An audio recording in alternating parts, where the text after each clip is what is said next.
Party నాయకులు వెంకట నాయక్ గారు, అలాగే సీనియర్ రాజకీయ విశ్లేషకులు రామ్ గోపాల్ గారు ఉన్నారు. వాళ్ళతో మాట్లాడతాం. నమస్తే అండి అందరికీ కూడా.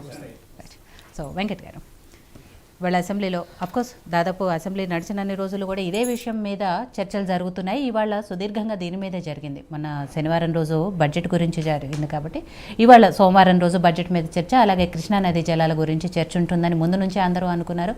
అదేవిధంగా ఇవాళ కృష్ణానది జలాలకు సంబంధించి చాలా సుదీర్ఘంగా చర్చలు జరిగాయి. అటు అధికార పక్షాల మధ్య, ఇటు ప్రతిపక్షాల మధ్య కొంత మాటల యుద్ధం కూడా నడిచింది. ఏదైతే మీ ప్రభుత్వంలో తప్పు చేశారు, లేదు మీరు వచ్చాకే ఇది చేశారు అది చేశారు అనేసి మాట్లాడుకున్నారు. దీనికి సంబంధించి రియాలిటీ బయటకు రావాలి, ప్రజలకు నిజాలేంటో చెప్పాలి అని రెండు పార్టీలు అంటున్నాయి. కానీ ఎక్కడ కూడా నిజాలు ప్రజలకు చెప్పే పరిస్థితుల్లో నాయకులు లేరు. ఎంతసేపటికి మాట్లాడుకుంటున్నారు తప్పితే దీని గురించి ఏం జరిగింది అనేది కూడా ఎక్కడ ఇంతవరకు క్లారిటీ రావట్లేదు. అట్ ద సేమ్ టైం రేపు మేడిగడ్డ సంబంధించి బస్సులు పెడుతున్న అసెంబ్లీ నుంచి 3 బస్సుల్లో ఇక్కడ నుంచి అందరు ఎమ్మెల్యేలు వెళ్తారు, ప్రతిపక్ష నాయకులు కూడా రావాలి అని చెప్పారు.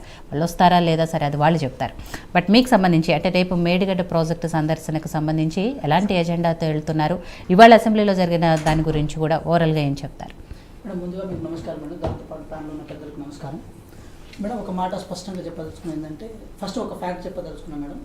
ఇక్కడున్న గంధం రాములన్న పాలమూరు బిడ్డ, దాంతోపాటు వెంకటరెడ్డి గారు నల్గొండ జిల్లా, మీరు ఖమ్మం, నేను ఖమ్మం, కరీంనగర్, సరే సార్ది ఉత్తర తెలంగాణ. ఫస్ట్ మనం నలుగురం ఉన్నాం కాబట్టి ఇదే పెద్ద ఫ్యాక్ట్, ఇదే పెద్ద ఎవిడెంట్ బేసికల్. ఎందుకంటే కృష్ణా జలాల మీద మాట్లాడేటప్పుడు మనం నలుగురం ప్రధానంగా దాని మీద ఆధారపడే వ్యక్తులు. సో కేటీఆర్ గారు అంటే తెలంగాణ రాష్ట్రానికి జలవనరులకు ఇంజనీర్ అని పేరు పొందిన కేసీఆర్ గారు ఈ రోజైనా అసెంబ్లీకి వస్తారని అనుకున్నాం. సరే, అసెంబ్లీ రాకంటే ముందు నల్గొండలో ఏదైతే వాళ్ళ అబద్ధాలు చెప్పాలనుకున్నారో దాని మీద ఈరోజు ప్రిపేర్ అయి ఉంటారు. గంధం రామలన్న గారికి నేను చెప్పదలుచుకున్న విషయం ఏంటంటే, మనకు గోదావరి, కృష్ణ ఈ రెండు ప్రధానమైన నదులు, వీటి మీద తెలంగాణ ప్రధానంగా ఆధారపడుతుంది. డే 1 నుంచి గోదావరి నీళ్ళ కంటే కృష్ణా జలాల మీద తెలంగాణ ప్రధానంగా ఆధారపడ్డది. దాని మీద నాగార్జున సాగర్ కానీ, శ్రీశైలం కానీ, జూరాలు కానీ అన్ని కట్టుకుంటూ వచ్చారు. మేడం, మీరు ఒకటి గమనించండి మేడం, ఈరోజు అసెంబ్లీలో జరిగింది కాంగ్రెస్ పార్టీ వాళ్ళు చెప్పింది వాస్తవాలు అవస్థాలు అని చెప్పి కొంచెం పక్కన పెడితే అసలైన వాస్తవాలు ఏందో ఆ జిల్లా వాస్తవంగా మనకు తెలిసి ఉంటుంది కదా. ఈ గత 10 సంవత్సరాల కాలంలో ఒక చెంబేడు నీళ్ళైనా సరే కృష్ణానది నుంచి తరలించిన సందర్భాలు ఉన్నాయా? తరలించిన సందర్భాలు కేసీఆర్ గారు చేసిరా? ఎందుకు చేయలేకపోయారు? మేడం, ఒకటి గమనించండి, మీరు ప్రాజెక్టులు రీడిజైన్ చేస్తే ఆ ప్రాజెక్టులు అంటే త్వరితగతిన అవ్వడానికి ఆస్కారం ఎక్కువ ఉండాలి. కానీ ప్రాజెక్టు రీడిజైన్ చేస్తే అది కాంప్లికేట్ అవ్వద్దు మేడం. పాలమూరు రంగారెడ్డి ప్రాజెక్టు ఎప్పుడైతే రీడిజైన్ చేసిరో అది కాంప్లికేట్గా మారింది. దానికి డిపిఆర్ అప్రూవల్ కూడా కాలే. First point. ఇంకో విషయం ఏంటంటే మేడం, ఎస్ఎల్బిసి అనేది చాలా క్లియర్, అంటే 30 కిలోమీటర్ వరకు టెన్నర్లు ఉంటే 20 వరకు తవ్వేసి ఆల్రెడీ. కానీ లాస్ట్ 10 తవ్వాల్సిన చోట సంవత్సరానికి 1 కిలోమీటర్ తవ్వినా కూడా ఈ పాటికి అయిపోయింది మేడం అది. కానీ దానికి ఇది కొర్రీలు పెట్టిరు, అది పెట్టిరు, అంటే ఏది మన గ్రీన్ ట్రిబ్యునల్ దానికి ఏదో కొర్రీలు పెట్టిరు అని చెప్పి ఇంతదాకా తీసుకొచ్చారు. అంటే కృష్ణా రివర్కి సంబంధించిన ఏదైతే మన వాటా ఉందో, మన వాటాని విభజన హామీలో మనకు వచ్చిన వాటాని వాడుకోవడంలో బీఆర్ఎస్ పార్టీ 10 సంవత్సరాల కాలంలో క్లియర్ కట్గా ఫెయిల్ అయింది. మేము ఫెయిల్ అయిందని చెప్తున్నాం కదా. సో ఇప్పుడు మీరు కొత్తగా పోయి నల్గొండలో పోయి మేము యుద్ధం చేస్తాం, మేము యుద్ధం ప్రకటిస్తాం అంటే ఎవరి మీద యుద్ధం ప్రకటిస్తున్నట్టు? మీరు ఎవరి మీద యుద్ధం చేస్తున్నట్టు? అంటే జగన్ మీద యుద్ధం చేస్తున్నారా? కేంద్రంకి వ్యతిరేకంగా యుద్ధం చేస్తున్నారా? లేకపోతే నేను వచ్చి 2 నెలలు అయినా కాంగ్రెస్ పార్టీ మీద యుద్ధం చేస్తున్నారా? మీరు కాంగ్రెస్ పార్టీ మీద యుద్ధం చేయడానికి మీకు నైతిక ధర్మం లేదు, అసలు నైతికత మీకు లేనే లేదు. ఎందుకంటే ఖమ్మం జిల్లాకి, నల్గొండ జిల్లాకి నీళ్లను ఇచ్చింది కాంగ్రెస్ పార్టీ. ఆ విషయం మనకు ఎవిడెన్స్గా తెలుసు. కానీ పాలమూరు రంగారెడ్డికి ఇవ్వాల్సిన నీళ్ళ విషయంలోనే డే 1 నుంచి కాంగ్రెస్ పార్టీ కొట్లాడుతుంది. అసలు ఆ ప్రాజెక్ట్ని డిజైన్ చేసిందే కాంగ్రెస్ పార్టీ. దాంతోపాటు ఎస్ఎల్బిసి కెనాల్ని తవ్వించిందే కాంగ్రెస్ పార్టీ. మీరు కనీసం ఒక చెంబేడు నీళ్ళు కూడా ఇవ్వకుండా మాట్లాడే నైతికత మీకు ఎక్కడి నుంచి వస్తుంది? మేడం, మీరు ఒకటి గమనించండి మేడం, ఖమ్మం జిల్లా, నల్గొండ జిల్లా, నాగార్జున సాగర్ ఎడమ కాలం నుంచి నీళ్ళు వస్తే బతికే జిల్లాలు ఈ రెండు. బతికినప్పుడు ఆటోమేటిక్ ఏంటంటే మన మీద ఆ నీళ్లు పూర్తిగా మనకు వచ్చే పరిస్థితి ఉంటుందని చెప్పి ఎస్ఎల్బిసి మీద కాన్సన్ట్రేషన్ చేసారు. దానికంటే ముందు పాలమూరు రంగారెడ్డి జిల్లా కనుక, పాలమూరు రంగారెడ్డి ప్రాజెక్ట్ కనుక అయితే రంగారెడ్డి, మహబూబ్ నగర్ జిల్లాలు సస్యశ్యామలు అయిపోతాయి.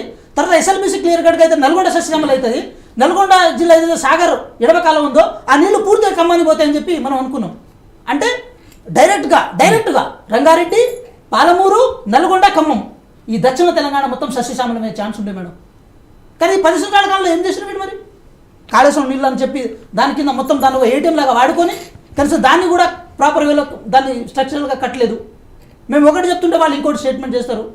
ఈఎన్సీ శ్రీధరన్ గారు ఒక ప్రభుత్వానికి పెద్దగా వహించకుండా, ఒక ఇరిగేషన్ డిపార్ట్మెంట్కి ప్రభుత్వం పెద్దగా అంటే వహించకుండా కేవలం పార్టీకి, కేసీఆర్ గారికి తొత్తుగా మారే ప్రయత్నం చేసి ఈరోజు మొత్తం అంటే పైసలు మొత్తం కాళేశ్వరం నీళ్ళలో పోసినట్టయింది. ఎంత దౌర్భాగ్యమైన స్థితి వస్తుందంటే మేడం, ఖమ్మం జిల్లాలో కానీ నల్గొండ జిల్లాలో కానీ కృష్ణా జలాల మీద ఆధారపడే వాళ్ళం మనం. అయినా సరే శ్రీరామ్ సాగర్ ప్రాజెక్ట్ నుంచి వచ్చే కాగితాయ కాలువ ద్వారా ఒక నీటి కెనాల్ని కోదాడ వరకు ఎక్స్పాండ్ చేశారు. వాళ్ళు ఎంతవరకు మోసం చేసే ప్రయత్నం చేసినంటే ఆ నీళ్లు మేము కాళేశ్వరం నుంచి తెచ్చి ఇస్తున్నామని అన్నారు. అసలు కాళేశ్వరానికి దానికి డిస్ట్రిబ్యూటివ్ కెనాల్లో అటాచ్ కాలే అంటే అబద్ధాలను ఇంత చెప్తూ అదే నల్గొండ ప్రజలను మోసం చేసి అదే నల్గొండ ప్రజల చెవులో పూలు పెట్టి ఎస్ఎల్బీసీ నీళ్లు రావాల్సిన నల్గొండ ప్రజలను కనీసం నీటికి దగ్గర కాకుండా చేసి మీరు అధికార దాహంతో అక్కడ మొత్తం రాజకీయాలు చేయడానికి పరిమితం అయిపోయారు కదా. ఇప్పుడు కొత్తగా మీరు ఏం శుద్ధపూస మాటలు చెప్తారు? నల్గొండ ప్రజలకు పోయి ఏం మెసేజ్ ఇస్తారు? జగన్ గారితో మీరు మంచి లాలుచి ఏర్పాటు చేసుకుంటారు, రోజా గారితో వెళ్ళి రాయలసీమలో రాగి సంగటి తినొస్తారు. కేంద్రంలో ఇప్పుడు మేము మినిట్స్లో పోయి సంతకాలు పెట్టినామని చెప్తున్నారు. హరీష్ రావు గారు ఈరోజు అసెంబ్లీ సాక్షిగా ఏమన్నారు? మినిట్స్లో ఏదైతే అంశాలు ఉన్నాయో అవి బయటకు చెప్పింది, కానీ మేము సంతకాలు పెట్టినా లేదో దాని మీద కళాఖండిగా చెప్తలేడు.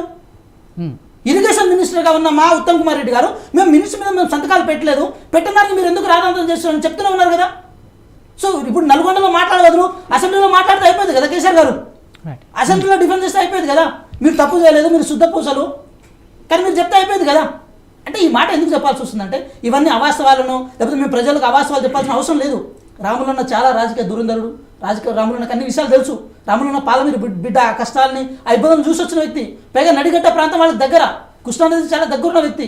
మేము కొత్తగా చెప్పాల్సిన అవసరం ఏంది? సరే మేమైతే అబద్ధాలు చెప్తాం, రాములన్న నిజం చెప్పాలి. పాలమూరు నుంచి అంటే కృష్ణానది జనాల నుంచి ఒక చెంబెడు నీళ్ళైనా ఆ జిల్లాలకు ఇచ్చారని చెప్పి వారైనా చెప్పాలి మరి కనీసం.